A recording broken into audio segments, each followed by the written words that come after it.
Hello मित्रों, मैं हूं डॉक्टर ज्ञान प्रकाश दायमा, सह आचार्य वनस्पति शास्त्र, राजकीय शाकंभर स्नातकोत्तर महाविद्यालय सामरलेक, जिला जयपुर, राजस्थान। मैं आज अपना व्याख्यान घातक जीन के ऊपर अर्थात लेथल जीन के ऊपर प्रस्तुत करने जा रहा हूं। घातक जीन्स वे जीन्स जिनकी उपस्थिति जीवों के लिए हानिकारक होती है, घातक जीन्स यानी लेथल जीन कहलाती है। इन जीन्स की उपस्थिति होने के कारण जीव में इसका इतना अप्रत्याशित चेंजेस उत्पन्न होता है कि वह जीव जीवित ही नहीं रह पाता है। घातक जीन प्रायः अप्रभावी होते हैं यानी रेसेसिव होते हैं। प्रायः ये पीढ़ी दर पीढ़ी जीवों में विषम युग्मजीय अवस्था में उपस्थित होते हैं, अतः जीव मरते नहीं हैं। मगर जिस किसी जीव में यह समयुग्मजीय अवस्था में उपस्थित होते हैं, वह जीव अधिक समय तक समयुग्मजीय अवस्था में जीवित नहीं रह पाता है। यही कारण है कि प्रभावी घातक जीन की समयुग्मजीय अवस्था में जीव की मृत्यु हो जाने के कारण अगली पीढ़ी में संचित नहीं हो पाते हैं। घातक जीन दो प्रकार के होते हैं, प्रभावी घातक जीन और अप्रभावी घातक जीन। सबसे पहले मैं आप सभी का ध्यान प्रभावी घातक जीन अर्थात डोमिनेंट लेथल जीन के ऊपर केंद्रित करना चाहूँगा। और इसका सबसे उत्तम उदाहरण चूहों में त्वचा का रंग, स्किन कलरिंग माइस। चूहों में पीला रंग त्वचा के अन्य रंगों पर प्रभावी है, परंतु समयुग्मजीय अवस्था में पीला रंग चूहों के लिए घातक है, इसलिए मर जाते हैं।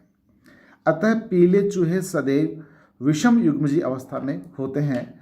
ऐसे चूहों में संकर्ण से अगली पीढ़ी में 2:1 फिनोटाइप रेशो प्राप्त होता है, क्योंकि यह 1/4 अनुपात वाले चूहे अर्थात कैपिटल वाई घातक जीन्स के कारण मर जाते हैं। ऊपर जो उदाहरण है इससे बिल्कुल क्लियर है। आप देखिए, हिट्रोजाइगस येलो माउस और हिट्रोजाइगस येलो माइस को जब क्रॉस करवाया जाता है तो अगली पीढ़ी में 3:1 रेशो के स्थान पर 2:1 रेशो हमें प्राप्त हो रहा है।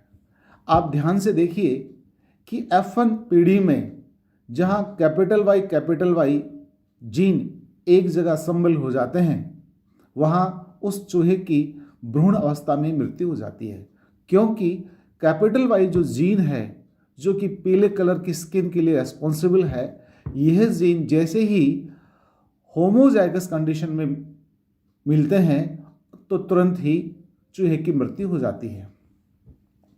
आप देखिए, जो येलो माउस है, कैपिटल वाई और स्मॉल वाई, वो चूहे जिंदे हैं, और स्मॉल वाई भी, जो नॉन येलो जो माउस है, वो भी जिंदा स्थिति में है।